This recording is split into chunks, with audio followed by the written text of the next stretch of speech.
Hey everybody, welcome back to Wigs Gaming. Today we are going to talk about the absolute worst rock types in all of Pokemon from Generations 1 all the way to Generation 9. If you are excited and if you're enjoying the video, make sure you hit the like button down below and please subscribe if you're new. I'm going to have ghost types ready same time tomorrow.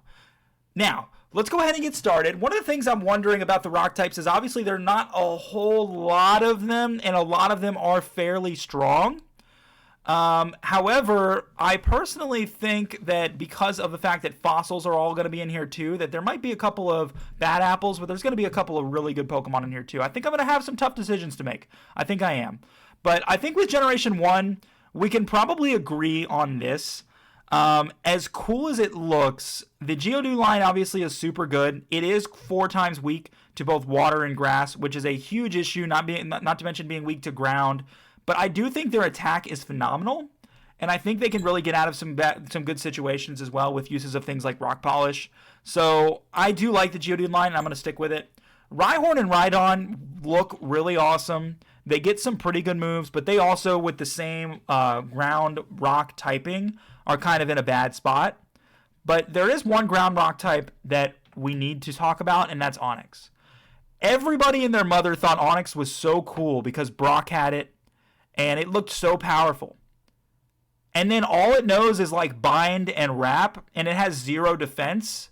And it was just a huge mess. And it sucks because such a cool Pokemon that looks so menacing and looks so strong on paper just isn't. It doesn't do anything. Onix is absolutely garbage. I don't understand what they were thinking when they put together a Pokemon like this and didn't do anything. If you think Gen 1 is best generation, tell me if you agree with me, because I 100% think most of the fan base probably does agree that Onix was just a huge disappointment.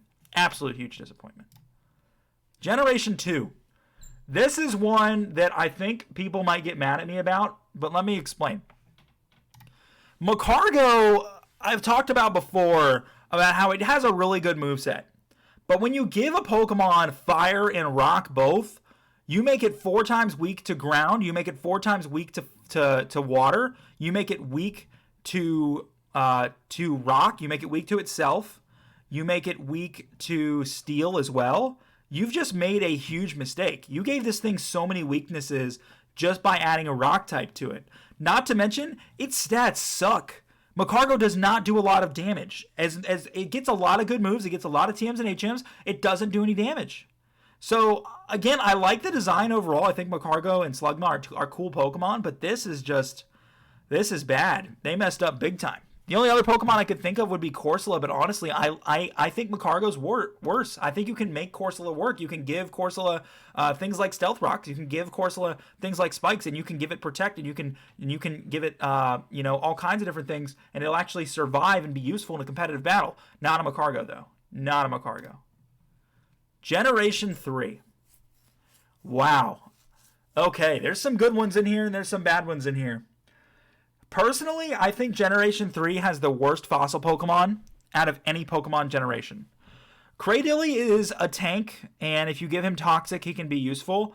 Armaldo doesn't really do a whole lot, but I like that he does have bug typing, which I think is really cool.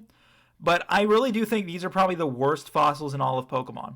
The good news is that it's actually not either of these that I would consider to be the worst. I would actually consider the worst to be Lunatone. Solrock is actually a little bit more powerful, so Lunatone takes the cake here. Lunatone's a little bit more defensive. The problem is it doesn't do any damage at all. Even Solrock doesn't do that much damage. I think it would have been cool if this thing's had abilities that worked with their own design. So like if Solrock got something like Sunny Day, that would be really cool, for example. Unfortunately, there just isn't much Lunatone can do. I think it probably should have been given an evolution, or maybe Solrock and Lunatone would both evolve into something else that's the same thing. I don't know 100%, but I know for sure that they lacked with this Pokemon and they made a big mistake. The only other Pokemon I can think of was Nosepass, but Nosepass is actually really defensive and has that going for him. He is susceptible to some certain moves, but is very defensive. I actually really like him. And don't worry, we're going to talk about Nosepass potentially in a little bit, because this is where we talk about Nosepass, guys.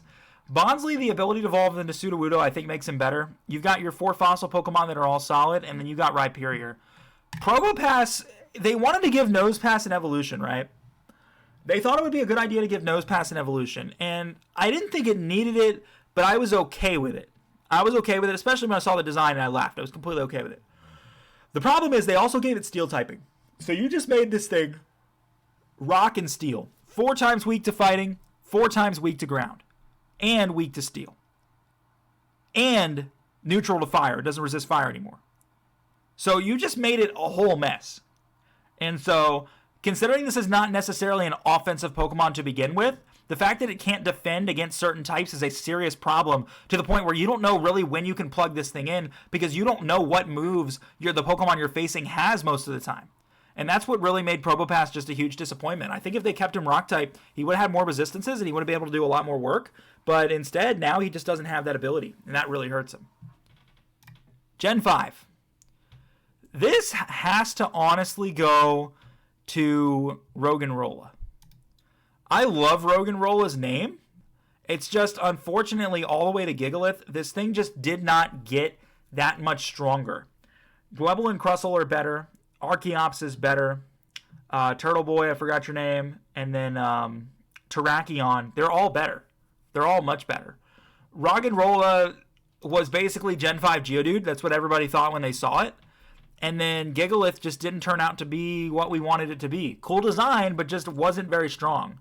Now, I do like that they're pure rock. I think that's a helpful thing. It makes it better than Geodude is, but it isn't good beyond that, unfortunately. Now, Gen 6, like we talked about before, they didn't add a lot of rock types to Gen 6 either. And this is hard. This is hard. I think, and I believe I was corrected last time, Amora is what this thing is called, I believe. Amora, I think is what it's called. Amora, again, just is not that strong. When you look at the fact that you have Megas, Tyrantrum, Diancie, and Mega Diancie, what is this? Carbonite? Carbonite? I think it's Carbonite. Carbite, I think is his name. And then Gargonicle, Barbaracle. This is the worst. I mean, they're just, I can't make it anything else. I cannot make it anything else. It has to be this. It has to be this. There's really no other option. This thing is not a terrible, terrible Pokemon, but everything else on this list has better potential than this thing does. It has to be. It has to be. Gen 7. Gen 7. A Pokemon that really disappointed me in Gen 7, to be completely honest with you, was actually Rockruff. I really like a lot of the Gen 7 Pokemon. Alolan Geodude was awesome. I absolutely loved the Alolan line of Geodude. Again, forgot the star guy name, but loved him. Lycanroc Midnight form is actually pretty good, but Rockruff in of itself is just not much of anything. It looks like it's supposed to be a normal type, but yet it's a rock type, and it doesn't really get that many great rock moves. It just didn't end up working out the way that we wanted it to. It is pretty fast, and again, based off of what I have here on this list, all of these Pokemon are super good, including our boy right there. I think is that Stakataka? I think that's Stakataka. But I think Rockruff is still the worst. I don't think there's anything better than Rockruff. Generation 8. We can go not very far with this one. This is Stonjourner. Stonjourner, as much as I like his design, he's supposed to be Stonehenge. I think that's super cool. This thing just is really weak. It's pretty strong attack-wise, but it's really weak defensively. It gets hit really, really, really, really hard. I actually had one of these on my team for Scarlet and Violet because I found it at a convenient time where I needed a Pokemon around its level, and I wouldn't have used it otherwise. It's not the greatest in the world. It has a pretty decent moveset. It gets your standard rock moveset, but in my personal opinion, rock types need to be strong. They need to be defensive. This thing doesn't really fit that mold, unfortunately, and it doesn't really get moves by level up that fit that mold either, so you really just can't turn it into that as much as you want to. So Stonjourner, I was definitely disappointed in. Now, Gen 9, I think we can all agree on this one. As much as people love it because of what it is and what it looks like, Klawf is one of the worst Pokemon they've ever put in the game. It is funny. I love looking at Klawf. I think he is cool. I would be interested in like taking one and using it as a joke in the game, but I just don't know where else he's supposed to stand. Klawf is really, really bad. And this is where things get pretty tricky until I actually realize what the answer already is. The worst rock type by far and beyond is Onyx. You can't tell me that you can make a Pokemon that looks like this and make it that bad. It's really a shame. This thing was actually better in Gen 1 because Wrap and Bind in Gen 1 were actually both really broken. But beyond that, it doesn't really do anything else.